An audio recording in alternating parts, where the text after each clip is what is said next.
Coming up on this edition of Southwest TV News. NoroVirus is a highly contagious, fast-acting illness, which used to be commonly known as a cruise ship illness. Mother's Day was a little bit more special this year, as the Friends of the Gravelbourg Convent presented a Mother's Day tea and social at the Convent of Jesus and Mary.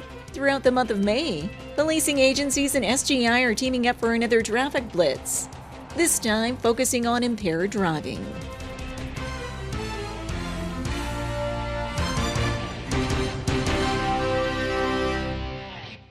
Thanks for joining us here today.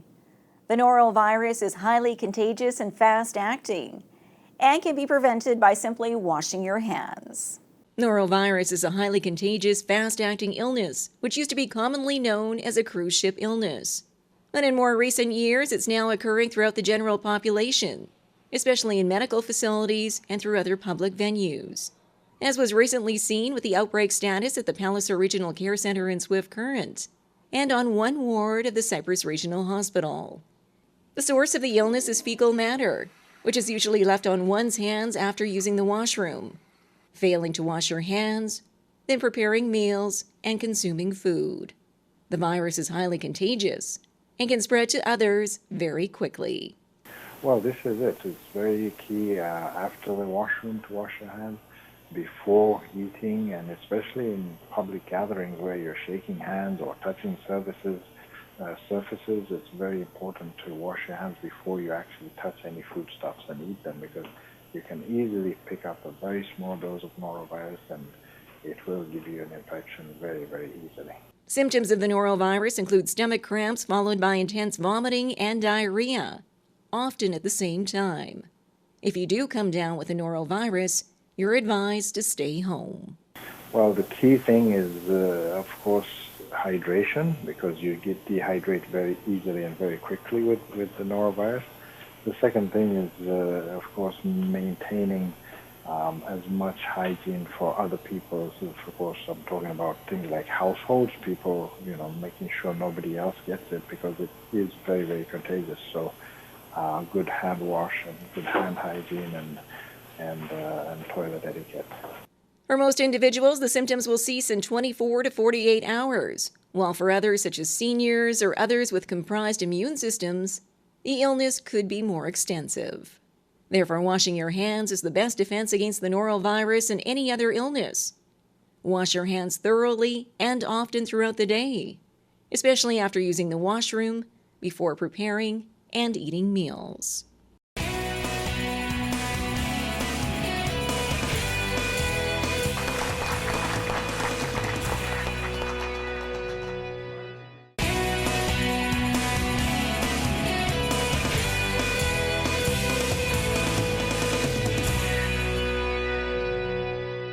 The town of Gravelbourg is hoping to capitalize on its history through a special project focusing on the arts. Mother's Day was a little bit more special this year, as the Friends of the Gravelbourg Convent presented a Mother's Day tea and social at the Convent of Jesus and Mary. The Friends of the Gravelbourg Convent, including Alderwoman Toes Giesen-Stefiuk, wanted to bring attention to the building, which will be vacant once the new school is built in Gravelbourg, as a potential new community center, by hosting food, entertainment, speakers, and fundraising events during the Saturday afternoon social. First of all, we thought, okay, we should do something with the building to promote, to make people aware what we got here. There's so many people who've never been in there.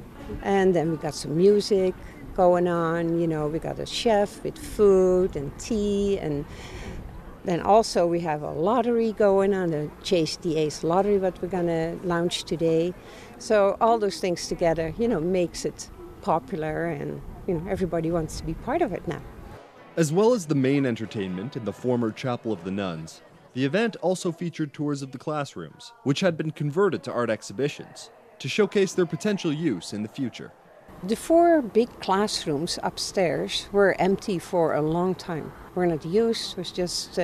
So when we started thinking about our tea, we said, maybe we should do something with the rooms upstairs so people can see what we got there.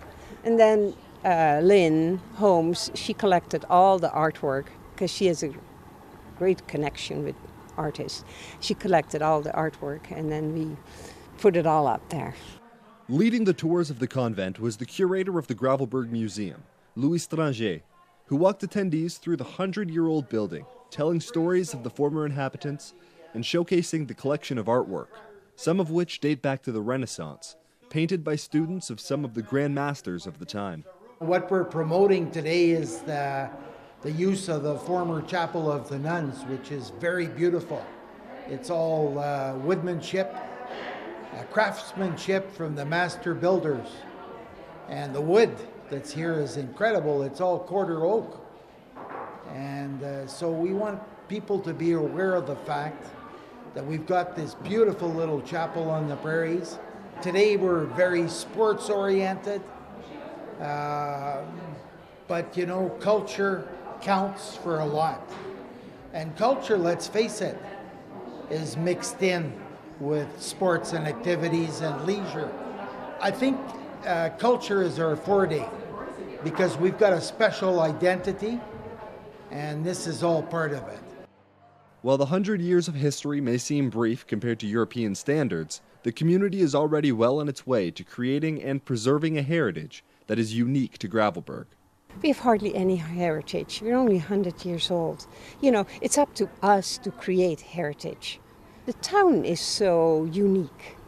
You know, we got all those unique buildings in town, and the French probably has something to do with it. You know, our French culture in town here attracts people from all over to come, and then they see, you know, oh, this is a beautiful town, and, you know, and I think that has something to do with it. For more information, or to learn how you can help the Chapel Restoration Fund, contact the Gravelbourg and District Museum at 306-648-2332. For Southwest TV News, I'm Craig Chaplin.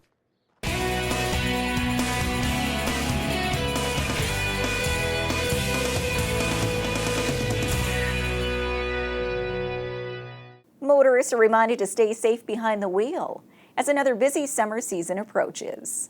As the May long weekend approaches, more motorists will be out on the roadways for the start of another busy summer season.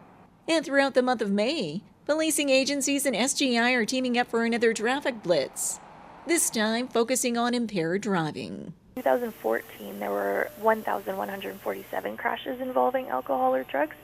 61 people were killed and 541 others were injured. And those are all important people to us, so we just want to remind people to please be safe out there, get home safe to your family. Motorists are reminded to be responsible and not get behind the wheel while under the influence of alcohol or drugs, and always plan a safe ride home, as a number of new penalties are in place. So it includes longer license suspensions, vehicle seizures, mandatory ignition interlock for the convicted impaired drivers, and then, of course, there's always the worst side of it is that you are injured or killed in a collision or do that to somebody else. And all of the impaired penalties mentioned pertain to motorists under the influence of either alcohol or drugs. Therefore, by planning ahead and taking responsibility for your actions, you can ensure everyone has a safe summer season.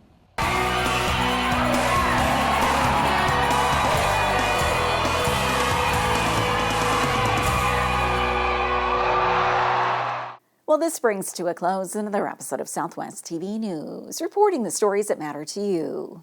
We always welcome your news tips. You can always reach us here by phone at our studio or by email to contact us at southwesttvnews.com. Also, be sure to join us daily online for the latest news from across Southwest Saskatchewan and so much more at MyLocalTV.ca.